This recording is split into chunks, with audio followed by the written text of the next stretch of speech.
안녕하세요. 국립부산과학관의 원세린 강사입니다. 여러분들의 성원에 힘입어 오늘은 우주에 관한 두 번째 수업을 준비했습니다. 지난번 가족들과 종이 헬리콥터 만들기에서 우승하셨나요? 못하셨다면 오늘 실험에는 꼭 우승하시기를 바라며 오늘의 주제를 공개하겠습니다. 2021년 10월 21일 오후 5시에 있었던 한국형 발사체 누리호입니다. 못 보신 분들을 위해 누리호에 대해 잠시 설명해 드리겠습니다. 한국항공우주연구원 등이 국내 독자 기술로 개발한 탑재 중량 1,500kg, 총중량 200톤, 길이 47.2m의 3단형 로켓인 누리호는 2010년부터 지상 600에서 800km 궤도에 위성을 쏘아 올릴 수 있는 성능을 갖추기 위해 개발이 이루어졌으며 공모전을 통해 선정된 누리호의 누리는 세상을 뜻하는 순우리말로 우주로까지 확장된 새로운 세상을 연다라는 의미를 가지고 있습니다. 한국형 발사체인 누리호는 1차 발사에서 목표했던 궤도 안착에는 실패했으나 탑재된 위성 모사체 분리까지의 모든 절차는 성공시키면서 세계 7대 우주 강국 진입에 성큼 다가섰다는 평가입니다. 누리호 2차 발사는 2022년 5월 21일로 예정되어 있는데요. 2차 발사 때에는 1.3톤의 위성 모사체와 성능 검증 위성이 탑재돼 발사가 됩니다. 이후 2027년까지 4차례에 걸쳐 신뢰도 확보를 위한 추가 발사가 이루어지게 됩니다. 누리호 발사를 위해 고생하신 많은 항공우주원 연구원분들께 이 자리를 빌어 박수 한번 쳐드리는 건 어떨까요? 다 같이 박수! 고생하셨습니다. 자, 그럼 우리도 항공우주연구원이 되어 로켓을 만들어 볼 텐데요. 먼저 로켓 디자인을 설계하는 실험을 해보도록 하겠습니다.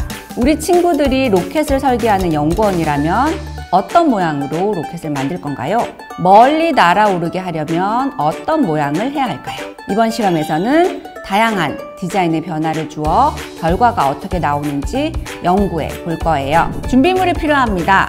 도안, 가위, 연필이 필요하고요. 빨대와 테이프가 필요합니다. 이제부터 만들어 보도록 하겠습니다. 자, 이렇게 도안을 다 자르셨으면 만들어 볼 건데요. 자, 날개 2개와 몸통 하나를 다 잘랐습니다. 몸통 부분을 동그랗게 말아주셔야 하는데요. 그냥 말기에는 조금 어려우니까 연필을 대고 말아볼게요. 그 다음에 테이프로 고정을 시켜주세요. 조금씩 테이프를 나누어서 붙여도 됩니다. 한 번에 붙이기에는 조금 어렵거든요. 자, 로켓의 몸통 부분이 완성이 됐고요. 이번에는 날개 부분을 붙여보도록 할게요. 날개의 방향이 4방향 모두 있도록 접어주세요. 마지막으로 앞부분을 뾰족한 로켓의 모양을 표현해 줄 건데요. 그냥 말기에는 조금 어려워요. 그래서 연필의 뾰족한 부분을 이용해서 앞부분을 말아줄 거예요. 공기가 새어나가지 않도록 테이프로 꼼꼼하게 붙여줄게요. 자, 이렇게 완성이 되었습니다. 자, 다 만드셨나요? 다 만드셨으면 로켓을 발사해 보도록 할 건데요. 만드신 로켓에 빨대를 끼워서 후 불어서 날려보도록 하겠습니다. 자, 잘 날아가나요?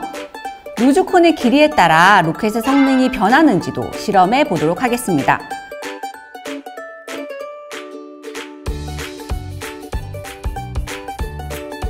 루즈콘의 길이를 1cm로 했을 때 로켓이 얼마나 날아가는지 실험해 보시고 로켓이 날아간 지점의 거리를 적어주세요. 한 번만 해서는 객관적이지 않으니 여러 번 실험을 해서 활동지에 기록해 주세요. 여러분들도 루즈콘의 길이를 다양하게 만들어 보시면서 실험해 보시면 될 것 같습니다.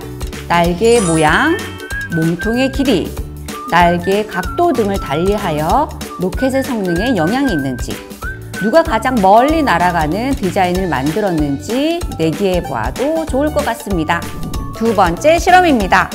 로켓을 멀리까지 발사하려면 무엇이 필요할까요? 맞아요. 추진력이라는 힘이 필요합니다.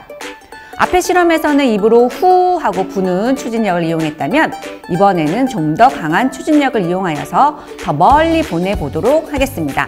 준비물이 필요합니다.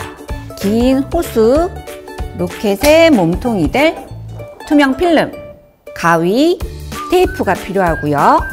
앞부분을 감싸줄 스티로폼, 각종 병, 마지막으로 로켓을 꾸며줄 색종이나 스티커를 준비해주세요. 먼저 로켓의 몸통을 만들어 볼 건데요. 아까 종이 로켓 만들었던 것처럼 몸통을 만들어주세요.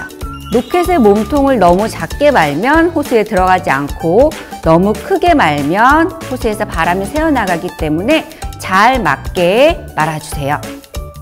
자, 로켓의 앞부분은 스티로폼을 이용해서 막아주세요. 만약 이런 스티로폼이 없으시면 바람이 새어나가지 않게 클레이나 점토 같은 걸로 막으셔도 됩니다. 대신 테이프로 바람이 나가지 않게 잘 붙여주세요.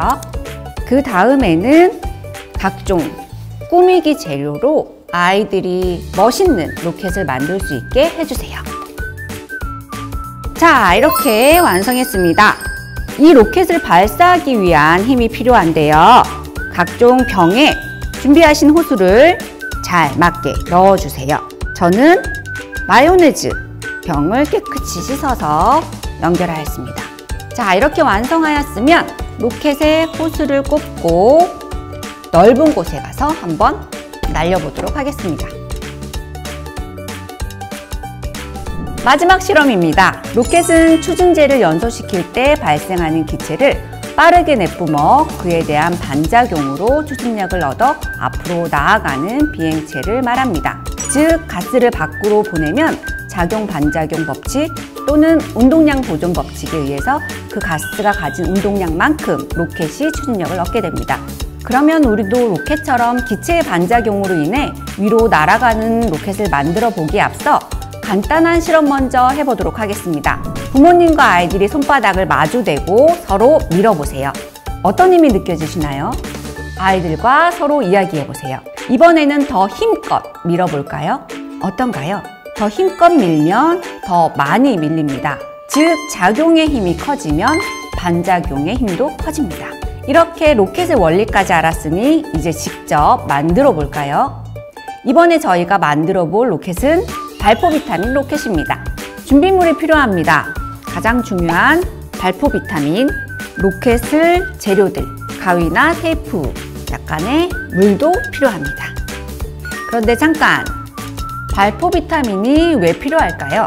발포 비타민이 물에 녹으면서 기포가 발생하는데 이것은 이산화탄소입니다. 물이 든 통 안에 발포 비타민을 넣으면 이산화탄소가 발생하여 압력이 높아지게 되는 겁니다. 아래 방향으로 누르는 힘과 반대로 위로 발사되는 힘으로 발포 비타민 로켓이 날아가게 됩니다. 자, 만들어 보겠습니다.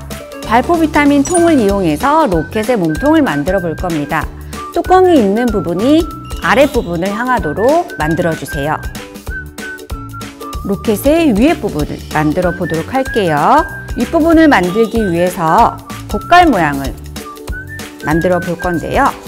어때요? 로켓 같나요? 다양한 꾸미기 재료들로 로켓을 예쁘게 꾸며주세요. 자, 이렇게 로켓을 완성했는데요. 로켓을 한번 발사시켜 보도록 하겠습니다. 물이 튈 수 있으니 욕실이나 주방 아니면 야외에서 꼭 실험할 수 있도록 해주세요. 먼저 뚜껑을 열어주시고 물을 부어주세요. 그 다음에 비타민을 넣고 뚜껑을 뒤집어주세요.